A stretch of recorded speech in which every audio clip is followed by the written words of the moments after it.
ಇದ್ರ ಮೇಲೆ ಎಷ್ಟಪ್ಪ ಸರ್ಕಾರ ಲಾಭ ಮಾಡಲಿಕ್ಕೆ ಹೊರಟಿದ್ದಾರೆ ಅಂದರೆ ಅದು ಸರಿಸುಮಾರು 33,500 ಕೋಟಿ. ಇದು ಸಾರ್ವಜನಿಕ ಅಭಿವೃದ್ಧಿಯಲ್ಲ, ರೈತರ ರಕ್ತದ ಬೆವರನ್ನು ಬಲಿಗೊಟ್ಟು ನಡೆಸುತ್ತಿರುವ 33,562 ಕೋಟಿ ಮುಖಬೆಲೆಯ ರಿಯಲ್ ಎಸ್ಟೇಟ್ ದಂಧೆ.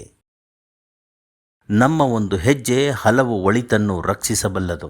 7,000 ಎಕರೆ ಫಲವತ್ತಾದ ಕೃಷಿ ಭೂಮಿಯನ್ನು ರಿಯಲ್ ಎಸ್ಟೇಟ್ ಮಾಫಿಯಾದಿಂದ ರಕ್ಷಿಸಲು, ಹಸಿರು ಪರಿಸರವನ್ನು ಉಳಿಸಲು, ಬಿಡದಿಯ 10 ಲಕ್ಷಕ್ಕೂ ಹೆಚ್ಚು ಮರಗಳನ್ನು ಉಳಿಸಲು, ಹೈನುಗಾರಿಕೆಯನ್ನೇ ನಂಬಿರುವ ರೈತರ ಬದುಕನ್ನು ಮತ್ತು ಅವರ ದಿನನಿತ್ಯದ ಹಾಲಿನ ಇಳುವರಿಯನ್ನು ಉಳಿಸಲು, ಕೇವಲ ಅರ್ಧ ಅಥವಾ 1/4 ಎಕರೆ ನಂಬಿ ಬದುಕುತ್ತಿರುವ 81% ಅತಿ ಸಣ್ಣ ಬಡ ರೈತರ ಅಸ್ತಿತ್ವವನ್ನು ಕಾಯಲು, ಕಳೆದ 450 ದಿನಗಳಿಂದ ಬೀದಿಯಲ್ಲಿ ಹೋರಾಡುತ್ತಿರುವ ಮಣ್ಣಿನ ಮಕ್ಕಳ ನ್ಯಾಯಕ್ಕಾಗಿ ನಿಮ್ಮ ಒಂದೇ ಒಂದು ಹೆಜ್ಜೆ 1000 ರೈತರ ಬದುಕನ್ನು, ಭವಿಷ್ಯವನ್ನು ಉಳಿಸಬಲ್ಲದು ಎಂಬುದಾಗಿ JDS ಯುವ ಘಟಕದ ಅಧ್ಯಕ್ಷರಾದ ನಿಖಿಲ್ ಕುಮಾರಸ್ವಾಮಿರವರು ಆಗ್ರಹಿಸಿದ್ದಾರೆ.